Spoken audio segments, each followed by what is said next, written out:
Okay, I'm going to talk about this picture right here. And this is a photograph I just took with my iPhone hanging on the wall. This is just one of my favorite pictures, and this one is done on brushed aluminum. And it was taken floating down the Mad River by Deeds Point with an iPhone floating into the fountains. I'm going to go back and start with what the original looked like. And this was the original. And, you know, I'm trying to not flip my boat and go down there. And I just held you're also getting kind of saturated with water too. And I just held I think it was an iPhone 8. I just held it up and snapped it going into the water. What I did being an iPhone picture from there, and I don't have the whole sequence of shots, but I went into Snapseed and I put, I think, HDR effect on it and a couple other effects. And then pretty soon kind of came up with, no, that's not the one, came up with this one here. But the problem was there was a lot of noise up here. So I had to run it through Topaz, denoise, sharpen and denoise both. I've been doing that a lot. And then it didn't really take all the noise out of it. If you looked real closely, and this is the cleaned up one, there was an awful lot of noise back up in here. I had to actually take whole sections of this and I would select it, put about a 200 pixel feather on it and then blur it and kind of go through there just to get rid of that noise there. So then I came up with this right here, so it was pretty cleaned up. But next I wanted to print it on aluminum. And the aluminum, you know, the inks are transparent, so I wanted the white to show up really strong. So there's a place in town, Fleet Graphics, that has a flatbed printer, and they can print white ink as well as 4-color. So what I did was I took the picture and I added an extra channel to it, and I took everything in there and I inversed it so it was reverse of what it was, and came up with a 5th channel I called white. And then I went in with a brush and I painted out everything except the white for the fountains there. So when they finally printed it, go back to the original, you've got white ink printed underneath the 4-color, and then the 4-color, you know, regular printing was laid on top of it, and came up with this. And I just love this picture. I've actually got 2 of them in this series. The other one was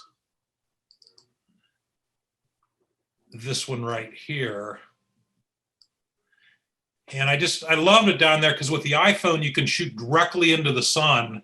And as soon as you put one of those filters on it in Snapseed, you know, it just kind of, the iPhone is smart enough that that's not blown out like it would be with a regular SLR. So you can really do some neat stuff with that. But shooting right into the sun like this was just really, really cool. Do you want me to show another one real quick? Yeah, go ahead. Go ahead, Judge. Okay. Yes. You guys have probably seen this one here too, and this was more a shooting technique.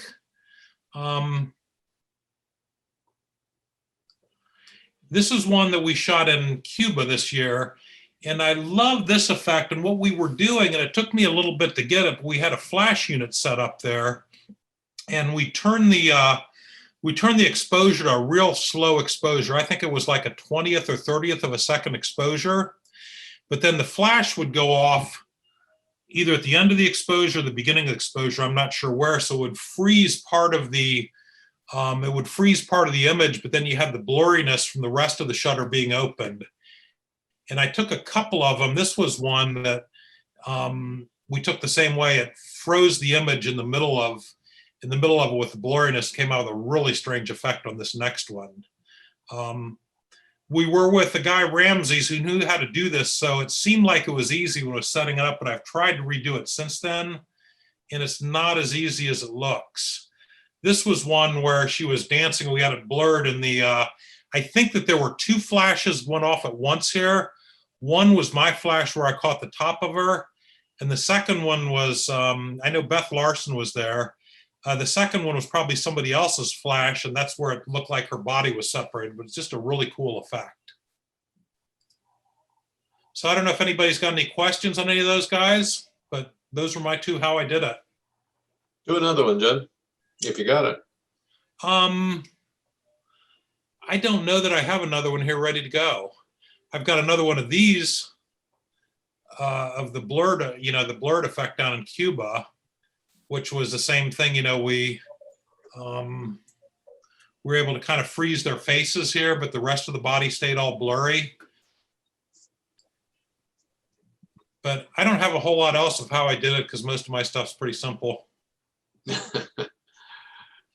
So I don't know, anybody got any questions on that? I love the first one with the iPhone. That was just such a cool series. And that was kind of discovery as you go, every step of the way, it just got cooler and cooler until finally with that end printed product, I was just kind of amazed with the way it came out. So how long are these exposures? These guys here, Yeah. these are 20-second exposures, but with Oh, a wow. flash in the middle of it to freeze Yeah. the not a 20-second, but 20th of a second. Oh, okay. There, I was going to Yeah. say, yeah. So it was handheld, but really, since everything's blurry, it didn't matter if the camera's moving or anything because the flash freezes. Probably my favorite one is that one there, where the flash just kind of freezes her face right there. Yeah. Yeah, I love that one. Yeah. Yeah, actually blew this one up to I think 20 by 30 or maybe even a little bit bigger than that, and put a logo and hung it up in our office, and it's really cool the way it came out. That's great, Judd. I love it. Having been there, I didn't get anything like that. I just, I couldn't understand what Ramses was saying. All of a sudden, it just clicked when I saw some of these coming up and what I'd give to be down there for another hour or two. You probably owe Beth one of these prints. Her flash is probably what went off and made that happen. Probably I'm was sure, her I'm flash, sure. probably right next to her. I will say, though, that was an old theater we were in, and that's probably one of the most amazing shoots I've ever been on in my life, is watching these girls dance and how into it they were. And we just had the freedom to go and shoot whatever we saw there. Judd, I would imagine that in the low light, focus must have been an issue. Yeah, I was using autofocus. I've got it set to the back shutter, so it's the same autofocus I'd use on a bird. So I think once it captured her hair, it was moving with her. Okay. Well, you nailed it. Thank you. Ron, you want to go? Yeah, do I need to do anything to get off of sharing screens? Up at the top, you'll see stop share. Okay. Okay. Got it. Okay, Ron Wilson, wake up. I wish I could have talked a little bit longer, and I can, but I held it back. Did we put Ron Wilson to sleep?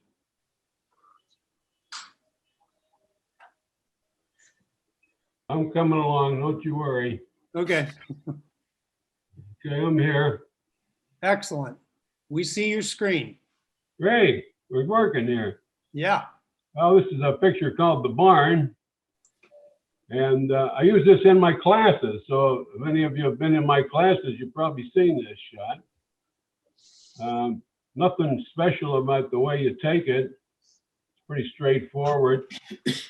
So some of the things I do in the class, this is for beginners in Photoshop. I talk to them about how, for instance, do you see my mouse on there? yes, we do. Okay. I show them how this side of the buildings, or these sides, can be made brighter. So I show them how to select those areas and brighten those up a little bit. And then in the foreground is a cornfield where all the corn has been harvested and pretty much taken away. I like the lines there, but it's not well defined. It's pretty flat right there. So I show them how to add contrast to that area with levels. How did you select those areas, Ron? Did you just use the lasso tool? Yes. particularly with this cornfield, you don't have to be very specific. Mhm. I just drew a big loop around it. With the buildings, I use the quick selection tool. You just paint the sides of the buildings. It's pretty quick. And then in the class, we would look at the sky and see if we couldn't enhance the color, make it bluer there. And everybody was happy. I was satisfied with this, And then along comes Beth Larson. And she does her program on replacing skies. And I thought, oh man, I have to start all over again here. So I had a sky, and this is it. And I thought, well, maybe I can work that into this picture. So here's the barn, and then I added the sky. And I think when you do this, even with Beth's photos, I think you have to get lucky that the sky you choose goes along with the photo you choose. And I thought this really went along well. Now what I've done here on this layer, I've had to put multiply. You see, because if I put it in normal, it just covers up the picture. See, so you have to put multiply. And then I thought it was just a little too intense. I had changed my opacity up here. This is the full image of the sky, and I thought it was just a little too strong, so I knocked that opacity down to about 90. And I was amazed at how good it looked, particularly how it worked off the roof of that barn and how it worked on that cornfield. I noticed in the upper right corner that some of the sky seemed to be missing. I'm not sure what the problem was there. So I cloned a little more sky over there.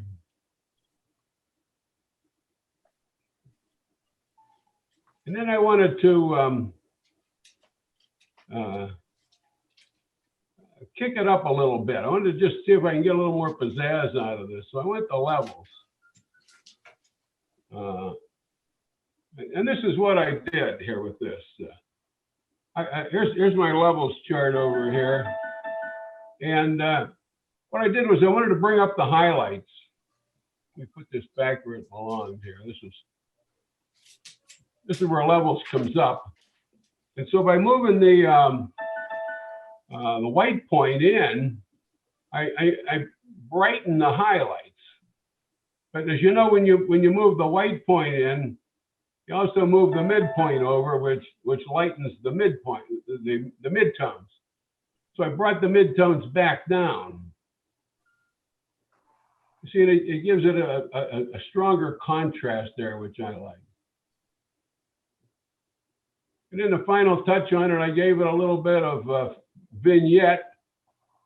I give all my photos a vignette, particularly if I'm putting them in competition. It's subtle. If I turn it on and off, you can see it. And when you do that, it's pretty obvious. But when you're not doing that and it's just there, I think you get the advantage of the vignette in that it, darkens your corners and brings attention to the subject, but that it's not so strong that anybody's going to notice. So I entered this a little while ago. I got a first place on it. So thanks, Beth. Great job, Ron. It's great, Ron. Any questions about this? Ron, this is Bill Lindahl. Is the sky superimposed over the whole image? And isn't the normal way you replace the sky is just to do the sky part? But it looks like this is over the sky is covering the whole image. Good question. I used to do sky replacements, and I only replaced the sky and pretty much ignored the foreground. But Beth showed me the error of my ways there. You see, if you replace the sky, you're also getting the reflection of that sky down over the whole scene. So this has to go, not just be in the sky area, but it has to have an effect on the whole scene. So yes, I put the sky image I put that layer up on top so it covers the whole photo. So Ron, what, you did a multiply as opposed, did that keep it from going over everything? I Yeah. thought, Yes. All right. So here's this the layer with the sky. If you put it on normal, right. that's all you get is the sky. So you had 100% opacity. Uh-huh. So you need to change the blend mode. And if you don't know what it should be, you can just cycle through these things. Now here's dissolve, didn't help, darken. So I get the multiply and hey, there it is. Wow. So if you think a blend mode is going to help you, you don't have to know which one. You can just try them all or try them all and pick out the one you like the best. That's amazing. Yeah, multiply does kind of what it says. It adds the color in all the layers together. And so often they're going to get darker, which they did.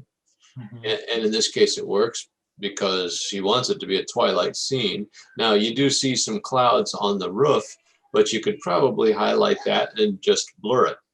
You know, it almost looks like it's the light coming through the clouds too. Yeah, a reflection on the metal roof or something. Yeah. I thought it looked good on the metal roof. I was buying that. Yeah. I did knock the opacity down a little bit. Mhm. Doesn't the Photoshop sky replacement tool automatically do this for you? I don't know. You have to ask Beth. Yes, it does. It is really helpful and allows you a lot of options. So if you have that, I recommend playing around with it because it is so much fun. I like to have as much control as I can myself. So Well, this is for those of us who aren't as smart as you are, Ron.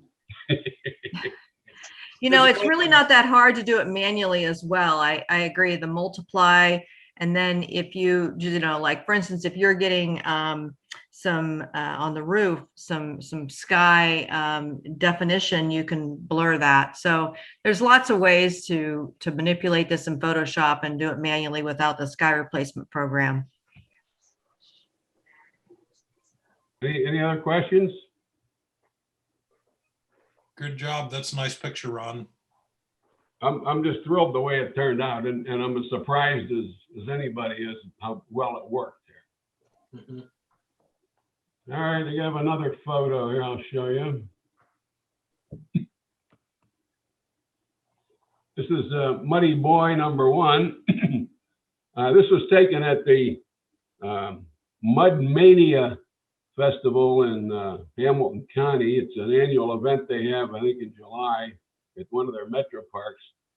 They set up a obstacle course with mud. The fire department there keeps pouring water into this thing.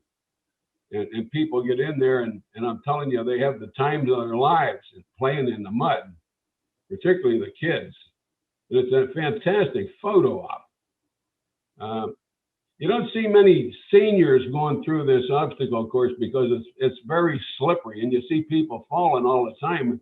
Obviously, then they get covered with mud. So you stand there and you watch, and you look for opportunities. And I've been watching this kid who had been laying down in the mud, and then he sat up and he kept putting it up on top of his head. So then finally he stood up here and struck this pose here, sort of with an attitude here, and that's when I took the shot. I like the fact that there wasn't any mud on his lip there. You gave that, you got a little color there, but with the pose, looks like he's got his arms folded and sort of unhappy. Maybe his mother's calling him time to go home or something. He's not too happy here, but I just love this shot, and to see somebody covered with mud, I just can't resist that. So let me show you the original shot.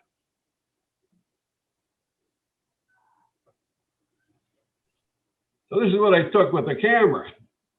And of course, they got that plastic fencing, that net fencing up all over the place to delineate the obstacle course, which is horrible. Who wants that in their photograph? So this is the picture I shot. So what you have to do is select the boy so that you can either work on the boy or the background. So I actually selected the boy first, and I made a little bit of adjustment. I darkened him just a little bit. He looked a little too shiny for me. And then you inverse your selection so you have the background.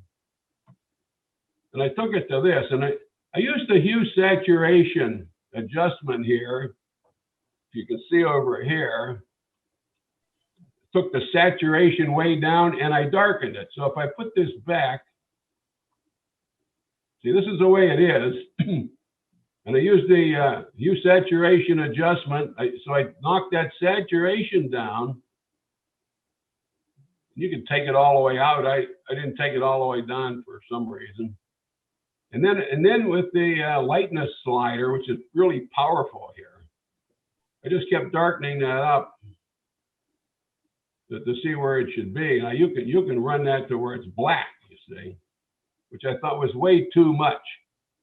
I want to see some background there, so I left it around here somewhere like this. So I mean, you know, there's something back there, but it doesn't infringe on the boy at all. Then I worked with levels a little bit because I thought the picture ended up a little too dark. So I just brightened up the background so it wasn't so harsh. I gave it my vignette.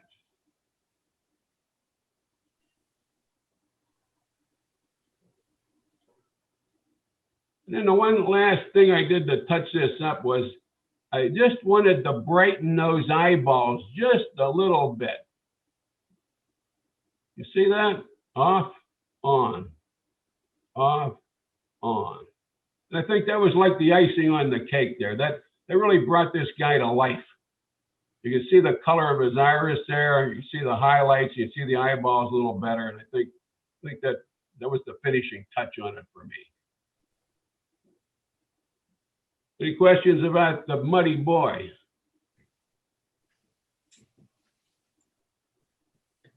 Ron, what exactly did you do to the eyeballs? Let me see if we can see here. I think I selected them. Can you see them there on the screen? Yep. It looked like maybe you used a gray overlay and just lightened them up in that. I don't remember. I think this is a where you make another layer and you put that 50% gray on it. Yeah. And then if you paint overlay with white, you lighten up. Paint with dark, you darken up. And so I probably just created this gray layer. You do it by going up here. So the layer, and you come down here and you say new layer. And when you do, you change the blend mode. Usually I go to overlay, and then you get a choice here to fill this with neutral gray. And that's what I have here. And so you get a layer of neutral gray that has no effect on the photo. But if on the layer you paint white anywhere, it brightens whatever's there. Or if you paint with black, it darkens whatever there. So it's a layer that allows you to burn and dodge with just a paintbrush. Sometimes when I want to brighten eyeballs, I'll just add another layer and put it on screen mode, and it'll just add a little pop, and then I'll layer out the rest of the image and just keep the eyes bright. That works, sure. Any other questions? Oh, good job, Ron. Okay, Paul? Oh, go ahead. Take your third one there. I got a third one. I have this one. I put different ones of these in competition. I don't think they do that well, but I have a lot of fun with them. I call this the barcode zebra. So it's pretty simple here. I've got 3 layers here. So the background layer is simply a photograph of a barcode, which you can take with a macro lens. This is a barcode for some Epson print paper. Just because that box was sitting next to me and I picked it up and had the camera and took a picture of the barcode. And so you need something like this to work with. On the bottom of it is the number. The number is written out of what that barcode is. And I cut that off, I cropped that off. Sometimes I've left that in. And so in this particular barcode, you notice on the left-hand side, there's some really thick lines, whereas on the right-hand side, there's some thin lines. So you can use that to your advantage, depending on what you want to do with this. And you can flip it horizontally, left and right, if you want to. And then I have a zebra picture that I put in here, a zebra with no background. And I put him on top of the barcode. And there he is. And then the creative part or the tricky part is to sort of get him behind some of those bars. So that's what I've got up here in another layer. And the way you do that, I'll show you how you do that. You can take the your background layer and duplicate it. Let me get rid of this thing. All right, so if I duplicate the background layer, and if I put it up on top of the zebra, you see it disappears. You say, well, why is that? Well, because there's white in between those bars, you see. So this is all pixels here. And I changed the blend mode again to darken. You see, now it lets you like see through the bars.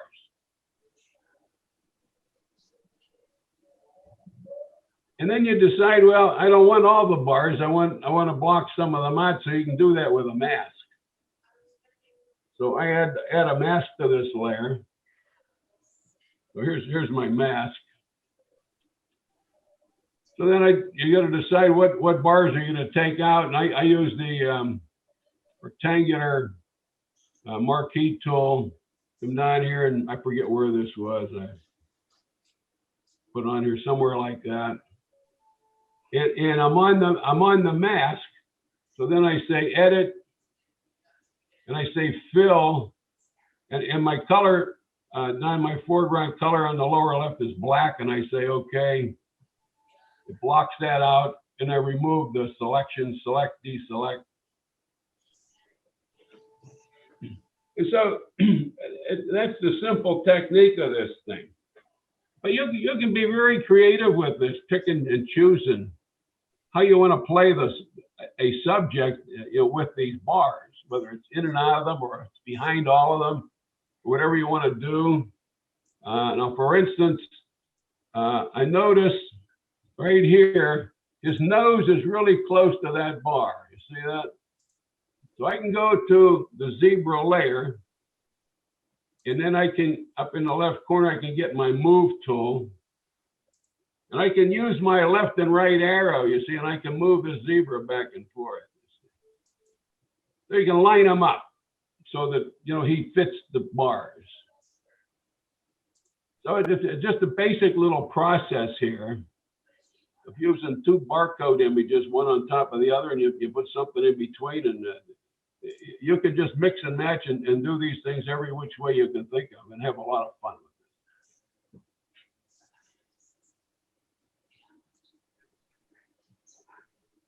Any questions? Thanks, Ron. That's cool. Nice job. Good job, Ron. Nice combination of imagination and technique. Well, now you can do it too. I have some dancers that wear a leotard that's black and white stripes. See, so I put them in there, and I play on the idea of the black and white stripe things, and I have a lot of fun with it. I got all kind of variations of it. Okay, I'll stop sharing.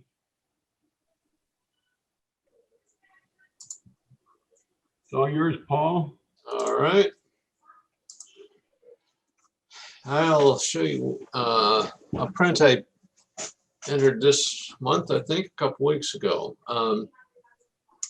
And I need to hide this something here so I can see my, there we go. Can you see my layers palette panel over here? Yes, we can see them. Okay, Good. so I saw these doors which attracted me across the street, and then saw this lady was coming, so I waited for her to get into the picture and took the picture. But if I go back, turn off these layers, you can see where we started. Now it isn't too much different, but I wanted to take away the brightness from the outer edges, again, to focus your eye on the doors and the woman. But I also thought her hair was blending too much with the color of the wall behind it, and I wanted her to stand out more. So those are the kinds of things I did. First, I just vignetted the whole thing. Can you see that? The edges a little bit, like Ron did with his Muddy Boy, although more subtle. But even that takes down the brightness around the edges. Could have done more probably. And you can, if you look at the opacity of this layer, it's not 100%. So I could climb that up and vignette it even more. I then sharpened it, so that's, you won't see that in this scale. But then I still wanted to get her hair out, so I did a dodge and burn layer, which is just what Ron was showing with that 50% neutral gray layer, and see what happens to this wall around her head and the edges left and right. So I think that made her stand out more. And that's what I was going for. That's where I ended up. So it's very simple.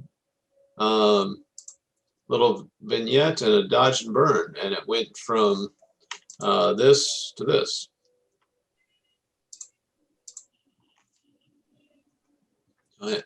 That's easy enough. Yeah, well done.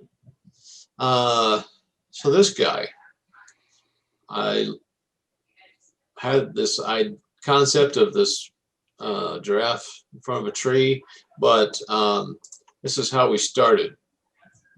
So, and you really see a giraffe sitting down, so that's what drew me to this in the first place, but it looked a little empty this way, and I wanted another element.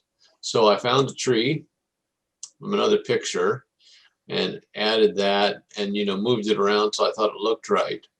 But if you can see, the branches cover the giraffe in a couple spots, and while I could have moved it, I liked the position of it, so I just selected the giraffe and copied it to another layer here and put him on top so that the tree goes behind him or her. Ron, you know if that's a him or her? Sorry, I don't. No. And I was shooting for black and white, planning to use this in black and white, so I just used a black and white adjustment layer like that. That is very flat to me, is what I call flat, meaning there's the range of contrast from lights to dark is very narrow. And if I widen that, I think it will have more impact. But also I had the idea to make it look like a sketch drawing. So I have a plugin called Acvis Sketch. And you can make tons of different variations of a sketched drawing, either in color or in charcoal and anything in between, and real faint lines to very thick lines and so on. So I played with that and ended up with this. I hope you can see the difference there between that and that. Besides the contrast, it's obviously got brighter. I'll do that, yeah. So I gave it that sketch look, but I also wanted a black border because this was all white on the edges. And if I usually make my prints mount them on a matte board with no edge, it sort of falls off. So I don't know if you can see this against my dark background here, but I'm gonna turn on this border. Yeah, see that black Yes. edge come in? So that would show up more on when I print it. there'll be a white border around that, just the small edge of the paper. But this was too, I thought it was too high key, they call it, very bright. And so I added another levels layer to bring that back down a little bit. Everything, the tree, giraffe, and the background a little bit. So that ended up where I liked it, and that's what I ended up printing. I love that photo, Paul. It's very nice. Thank you. Now, let's see if we, if you want to see, I'll just show you this because it looks like we're going to have a little time. If you want to use a plugin on something, and now we have a composite, right? I have 3 layers. So I really need, I want to run this sketch plugin on all of it. I need a combined, a layer with everything on it. And for that, shortcut key to make a combined layer, which I believe is, I'm so used to the shortcut key, I forget what the real name of it is. Somehow it's merge visible. Okay. Oh, no, that's not it. In fact, Hold the Alt key when you do merge visible. yeah, but isn't there another hole? Yeah, there's like 4 keystrokes or something. I can't do it. Yeah, now I don't remember where that went. Image, where was that? Layer, merge visible, hold the Alt key. Yeah. Alt, Control, Shift, E. Yeah. Usually.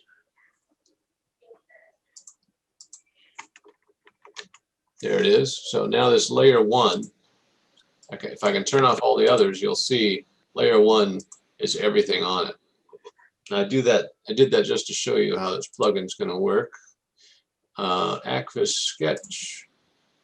Now let me know if this might not appear. I might have to reshare this app. We'll see how it works.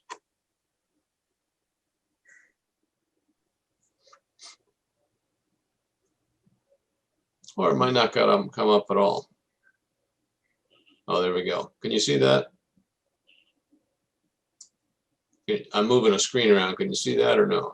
No, I'm no. not seeing it, Paul. All right, let me see if I can do a new share of this one.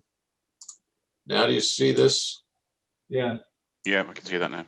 Yeah, so here's a little sample in the middle and all these options on the right. You got classic or artistic style, but here are these presets. And when you hover your mouse, they'll change. So here's the things you can do.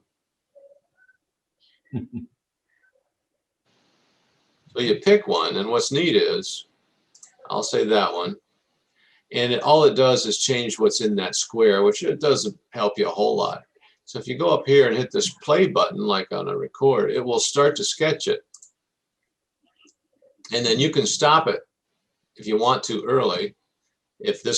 Otherwise it'll go all the way and shows you, there it is. So let's try another one. We'll do, actually color won't work because I started with the black and white. So let's just see. I can hit stop button there. Or you want to interrupt it? Yeah, because I like the way it looked there. But so there's all kinds of variations, and you can see all these sliders to change the stroke thickness and so on. It will repaint it and then bring that back. If I hit the check mark, that'll bring that back into Photoshop, which I may have to reshare again. Okay, so there's what we got this time. It's a pretty cool plugin. Any questions on that one? Never heard of it. It's pretty interesting. Some nice effects. So here's my grandniece playing softball. I wanted to, this is the end result. Again, I'll show you where we started, and that's here. So you can see the difference, and this relates back to some of the things I was saying in my critique about simplifying the background. so there are no distractions. So that's what I wanted. You can see where I was headed. I made a copy of the background and just to keep her, or to defocus the background, back where the fence is. So I made a copy and then used a mask to unblur the bottom part. I wanted it really bright, so I increased it with levels and then added a texture layer. So now I've got the sort of the sunset look I wanted, gotten rid of the background some, but now she's gone. So I went back to the original layer, selected her, and put her up on top. So see what happens without that texture. Still not, well, it's a different color. I didn't change the distraction in the back much, but it changed the whole feel of it, I think. And without the blur, you get that. So you have to be careful with, of course, with the selection. So you get everything, including a little ponytail there. You don't want some kind of halo around edges like the helmet or arms. So you have to zoom in and get a good selection. But I think it's worth it. And the selection tool these days in Photoshop, it just keeps getting so good. It does a real good job to start with. Saves you a lot of time, but it usually needs some refining. So those are quick, but that's what I had. Yeah, Okay. looks great. Jonathan Neild is also here, and he is also going to take us through. So John, are you ready to go? Thank you, Paul. Okay. So all I've done is I've actually taken two images, one two-stop under and one two-stop overexposed, and brought them into Lightroom. And then what I'll do is basically look for the light and dark. So using the histogram, looking and selecting the right top corner to show the overexposed elements. And in this picture, there isn't very many, so that's good. So I just brought up the shadows just a touch. And then on the underexposed, looking at the darks, top left corner, and you can see there isn't too much that's completely black. So I've got a good starting point. The only other things I do then in Lightroom is what I will do is, this was a hot and hazy night, so I did just a little bit of clarity and a little bit of dehaze, which is fantastic, the dehaze tool. I'll then come down and I'll do the profiles, so remove aberrations and correction for lens, and then if I need to, I'll straighten as well.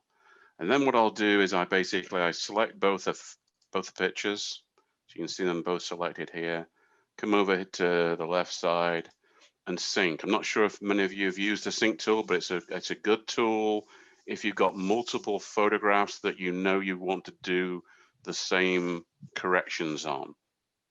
And you can basically select all, or you can just select certain things. So, okay, the white balance was off, so you can just select the white balance, and it'll correct the white balance on all the pictures you selected. Okay, so that makes sure that both pictures are the same, and we're ready to go. So then what I do is I use a program called Easy HDR. So what I'm going to do, I'm going to export to Easy HDR, which is a plugin. The software is available. It's a fairly cheap software, but it does a fantastic job at combining images together. So I'll export that with the corrections from Lightroom. Just give it a second to work. See, we're exporting 2 photographs. Most important thing here is that you shoot in RAW. I was set up on a tripod.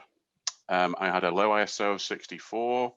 I was at f11, so I get good focal distance and sharpness, and of course use a Nikon camera.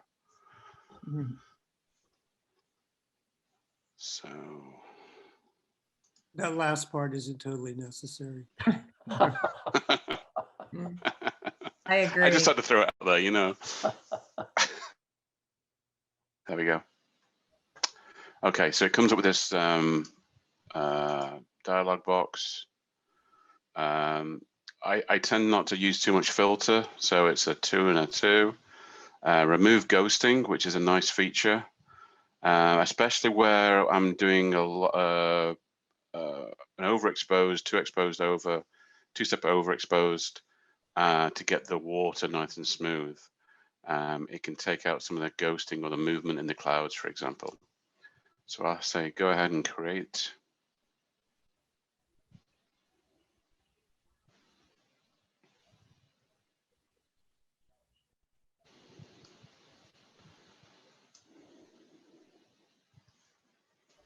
Okay. So basically now it's combined the two photographs. So you got the two images here. It also highlights some of the changes. So I'll say, okay, go ahead and apply. I don't do any changes in here. You can manipulate the image in here. You've got basically 2 layers where you can remove certain items from one of the photographs. So you can select, but that's getting a lot more complex. So I had set apply, so it's going to apply that.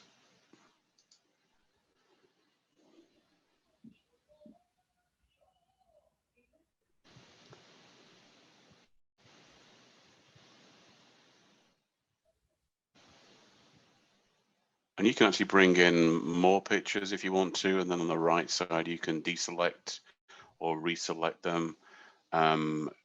Select which ones you want as the main item. So for example, if something's showing in one item more than the other, then you can select that as your primary. So basically it's bringing it in now, and then it'll give you on the left side a whole list of different suggestions. These are defaults in the system. And it gives you an indication of what the picture can look like. And then once you've selected which one is closest to what you would like the picture to look like, or what you saw when you were taking the picture, then you can go to the right side and start playing around with some of the sliders and some of the adjustments to fine tune it a little bit more. A question from Bill Lindahl. Is a program is Easy HDR? Is that a plugin for Photoshop or part of Photoshop, or can you use it just with Lightroom? I've only used it with Lightroom.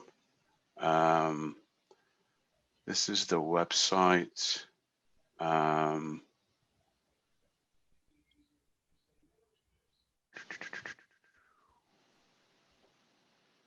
There's some of the effects you can get, and it works. You don't necessarily have to have multiple images. It'll actually work with a single image as well, and it does a great job of being able to pull out highlights, details, and work with the photograph a little bit more than some of the Lightroom settings.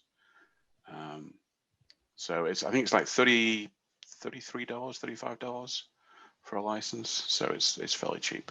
So if I could ask you this, typically when you merge photos for HDR, you have maybe one a couple stops over the correct exposure, one a couple under. What does this do that can't do? Good question. Okay, so basically it's merging the details from the dynamic range from each of the images. So again, it depends on your camera and its dynamic range. I only typically now use 2 images because the dynamic range on my camera is extremely wide. And I found I only need 2 images to get the pictures I want. But basically it's taking the best out. Think of it as taking the best out of each image so that you can pull details out of the shadows more than a normal photograph would by combining them. And then I like the Easy HDR because it's a easier process. I think the results, I've tried Easy HDR, I've tried Lightroom, I tried a couple of other different programs, And I just found that Easy HDR was the easiest solution for me. It gave me the results I liked. It didn't it had a lot more flexibility, and it's very similar to Lightroom with the sliders on the right-hand side. So this is the two images combined now. You can see the amount of detail in there. It's brought together the photograph. It's made the picture alive, and this is what I saw when I was there. So on the left side, you've got a whole bunch of different presets, and you can just scroll through these. They have a black and white preset. They have a more vivid, but typically I like the natural ones that give a more detail. And for example, that one, to me, that's a little bit oversaturated. So I come over here and you can basically pull down the saturation just a little bit. And some of the masking features as well are very good. So I can, so for example, if I show the mask off and turn the mask on, it gives you a very good image. I don't tend, that's as much as I use HDR, Easy HDR for, is basically combining them and get into this stage. And it's a pretty good picture as it stands now. So what I'll do now is I'll come out of this and I'll save a copy straight back to Lightroom. And then I'll finish it off in Lightroom. Hopefully it'll transfer over. Yeah, save.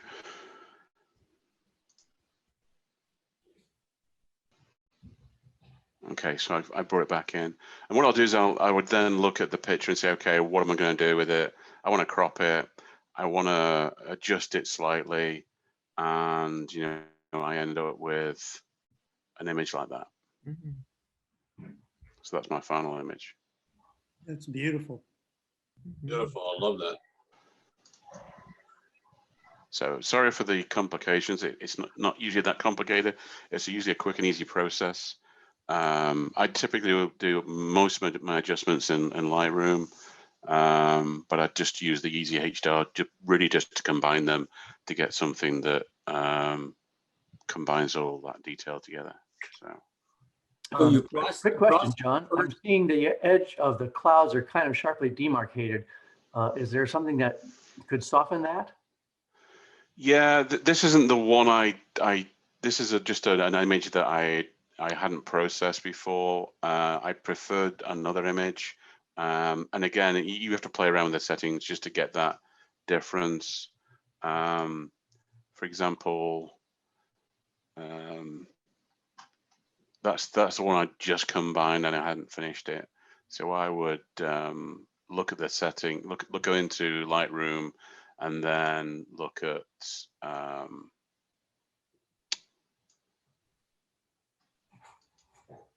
yeah, it's got a lot of demarcation on that one. So again, it's just playing around with the settings. And because you've got the images there ready, you can just go back in, create another one and work it through. And I would focus more time on looking at those clouds next time round to make sure that we're not getting that demarcation lines. Thank you. Any other questions for Jonathan? Yes, this is Bill Lindo again. Just one quick question. So your workflow is you do the initial adjustments mainly on tone of the two images in Lightroom, and then you combine them, and then you do the final adjustments back in Lightroom. Is that the... Yes, correct. Yeah. Yep. So you can see on this is the returned one. I haven't done. I just did a little bit of texture, a little bit of clarity.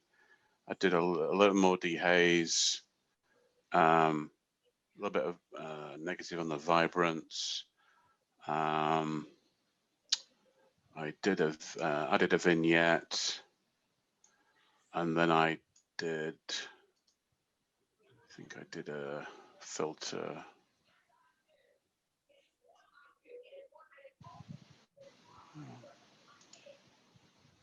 Yeah, there's a filter there somewhere. Yeah. I did the same filter on the top and bottom just to lighten down the sky a touch. And you know, that was it really.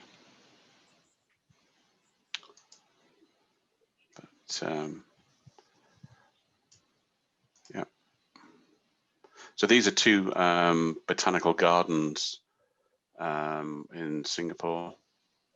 Inside this one's a mountain with a huge waterfall, and where the light is, you can actually walk around the top of the mountain. So it's a man-made mountain, but it's pretty cool.